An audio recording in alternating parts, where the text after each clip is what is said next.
ایک صحابی رسول ہے، مزدوری نہیں مل رہی ہے، بڑا پریشان ہو گئے، 3 دن ہو گئے، گھر میں فاقہ کشی کی نوبت آ گئی. تو بیوی کہتی ہے اے میرے سرتاج اپنی کاج کوربین نا، یہ سنسار کیسے چلے گا؟ مان کے آپ بھوک برداشت کر لیں گے، ہم برداشت کر لیں گے، لیکن یہ چھوٹا چھوٹا بچہ یہ بھوک برداشت نہیں کر سکے گا، کچھ تو انتظام کرو. یہ صحابی اور قربان جائیے رضوان اللہ تعالی علیہ نے کہا کہ میری بیوی غم نہ کرو، او میرا اللہ سب سے بڑا رزاق ہے. ہم تو جاتے ہیں بازار منڈی جاتے ہیں لیکن کوئی مجھے مزدور لیتا ہی نہیں. غم نہ کرو. ایک لوٹا پانی لے آئی. بیوی گئی ایک لوٹا پانی لے آئی، یہ وضو بنایا، تازہ وضو بنایا، وضو بنا کر 2 رکعت نفل کی نماز پڑھی، اللہ کی بارگاہ میں دعا کیا.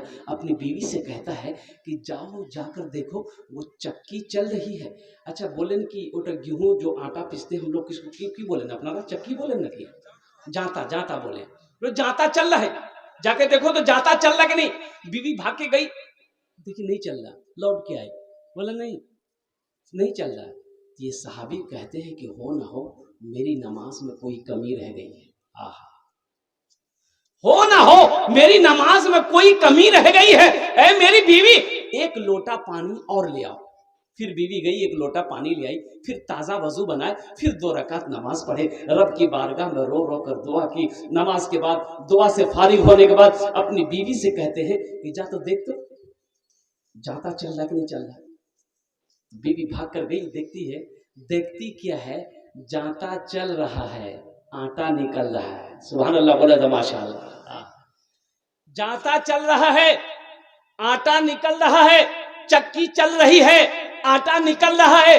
بیوی کا خوشی کا ٹھکانہ نہیں. شوہر کو آواز دیا کہ آؤ دیکھو تو صحیح کیا غضب اللہ کا کرشمہ ہے. یہ برتن آٹا بھرو، یہ برتن میں بھرو، یہ برتن میں بھرو. گھر کے سارے برتن آٹا سے بھر گیا، اور جس برتن میں پانی دے بولے پانی پھینکو پہلے آٹا بھرو، وہ برتن بھی بھر گیا. اب عورت کی ذات، عورت بیوی نے شوہر سے کہی کہ میرے سرتاج، اے میرے پیارے شوہر، تھوڑا سا یہ جاتا کا پاٹ اٹھا کر دکھائیے ہم کو، آٹا نکل کہاں سے رہا، آٹا آ کہاں سے رہا ہے، تھوڑا یہ جاتا کا پاٹ اٹھا کر ہم کو دکھائیے نا. تو یہ نوجوان جیسے ہی جاتا کا پاٹ کو اٹھایا، آٹا کا گرنا بند ہو گیا. اور قربان جائیے اللہ کے رسول صلی اللہ علیہ وسلم کی بارگاہ میں یہ نوجوان گیا، سارا واقعہ سنایا. یا رسول اللہ صلی اللہ علیہ وسلم یہ واقعہ آج ہوا ہے میرے ساتھ میں. تو اللہ کے رسول ارشاد فرماتے ہیں اے نوجوان، اگر تو اس چکی کے پاٹ کو اٹھا کر نہ دیکھتا تو قسم ہے اس رب کی جس نے مجھے نبی برحق بنایا ہے، قیامت تک اس چکی سے آٹا نکلتا رہتا، تیری نسلیں کھاتی رہتی، کبھی بند نہ ہوتا. یہ نماز کی برکت ہے. نماز نوازنا چاہتی ہے، نماز تو دینا چاہتی ہے. اور قربان جاؤ نوجوانوں، حضور کی حدیث ہے کہ کوئی کاشتکار، اچھا ایک اللہ کے رسول صلی اللہ علیہ وسلم ایک سفر میں تھے، تو ایک بدو دیہاتی مزدور کسان، وہ دیکھا کہ اللہ کے حبیب صلی اللہ علیہ وسلم آ رہے ہیں، تو وہ کھرپی بولیں نا کہ اپنا پوسنی کھرپی، ہاں پوسنی، وہ کھیت میں کام کر رہا تھا، اور نظر پڑ گئی تو مٹی ہاتھ میں لگی ہوئی تھی، اور وہ کھرپی کو پوسنی کو چھوڑا، وہ دوڑا آیا، اللہ کے رسول کو سلام کیا، اپنا ہاتھ کو بڑھایا مصافحہ کرنے کے لیے. تو اللہ کے رسول صلی اللہ علیہ وسلم نے جب اپنے ہاتھ کو بڑھائے تو یہ دیہاتی، یہ بدو اپنے ہاتھ کو پیچھے کھینچ لیا. تو اللہ کے رسول صلی اللہ علیہ وسلم نے ارشاد فرمایا کیا ہوا؟ کہا کہ یا رسول اللہ میرا ہاتھ اس لائق نہیں ہے کہ آپ کے جسم سے میں اپنے ہاتھوں کو ملا، مٹی لگی ہے، آپ کا ہاتھ گندا ہو جائے گا. اور قربان جائیے، جانتے ہو نوجوانوں، آمینہ کے لال گنبد خضرا میں آرام فرمانے والے جناب محمد رسول اللہ صلی اللہ علیہ وسلم نے اس دیہاتی کے ہاتھوں کو پکڑا. اب پکڑنے کے بعد یوں اپنے قریب لایا اور ہونٹوں سے چوما،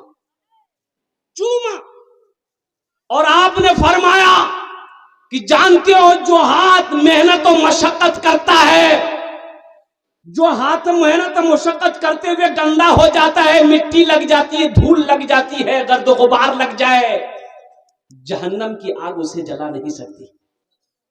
سبحان اللہ، کیا مقام ہے. حضور فرماتے ہیں صلی اللہ علیہ وسلم کہ کوئی کاشتکار فجر کی نماز پڑھ کر کھیت میں چلا جائے، باغیچے میں چلا جائے، باغان میں چلا جائے، جس پودے میں ہاتھ لگا دے گا اللہ اس پودے میں برکت پیدا فرما دے گا.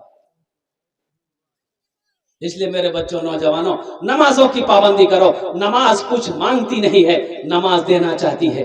آخرت کی تیاریوں میں سے یہ پہلی تیاری ہے. انشاءاللہ کتنے لوگ تیار ہیں؟ ہاتھ اٹھاؤ انشاءاللہ. الحمدللہ. اچھا بول چی کہ میرا سمے ہوتا چلا جا رہا ہے، وقت گزرتا چلا جا رہا ہے. اچھا جنت میں محل کون کون بنائیں گے انشاءاللہ؟ ایک بار آپ لوگ تیار ہو جائیے تو আমি আপনার জন্য দোয়া 10টাই দোয়া করে দেব. কত দোয়া করব? কটা দোয়া করব? 10টে. এখানে যেটে দোয়া হবে কবুল হবে, যেটে দোয়া হবে মকবুল হবে. আল্লাহর কোরআন কোচে ওয়াকাল রব্বুকুম উদউনি আস্তাজিব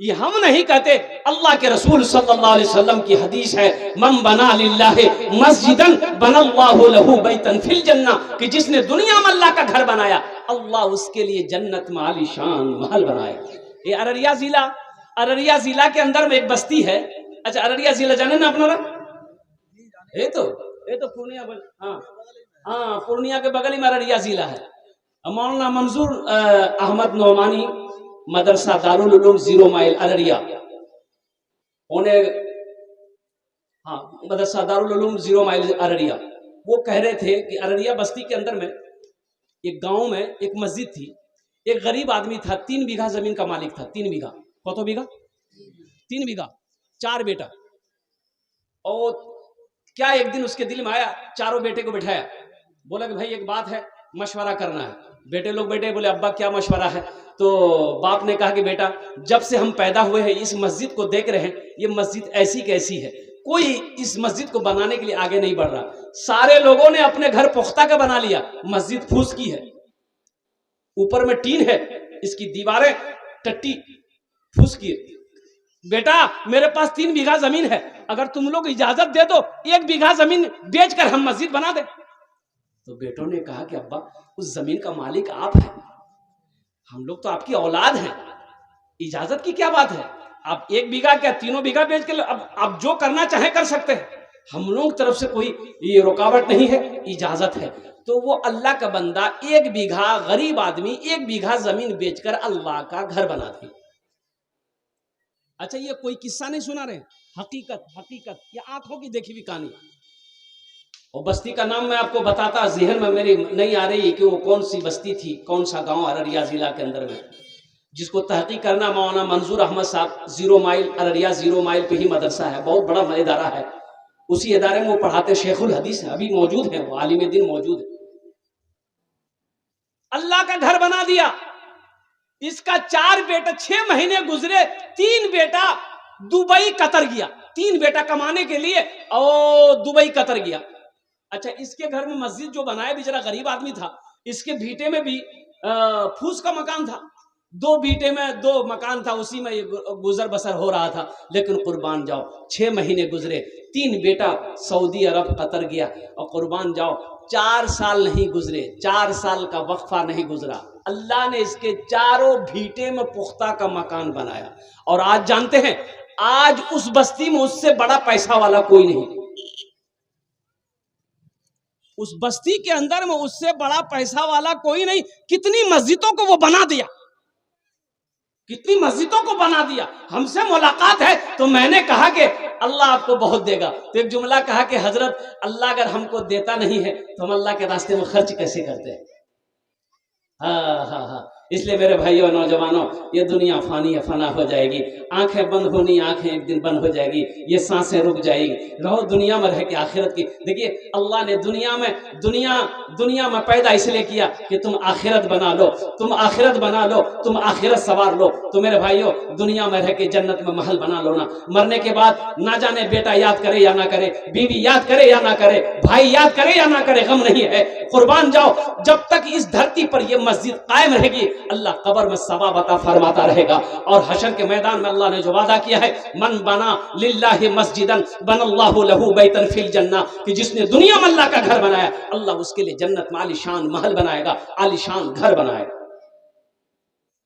ہم زیادہ نہیں، آپ لوگوں نے پہلے چندہ دے دیا ہے، আমি আপনার জন্য 10টি দোয়া করব ইনশাআল্লাহ। আমি মুসাফির আছি, মুসাফিরের দোয়া রদ হয়ে না الحمدللہ।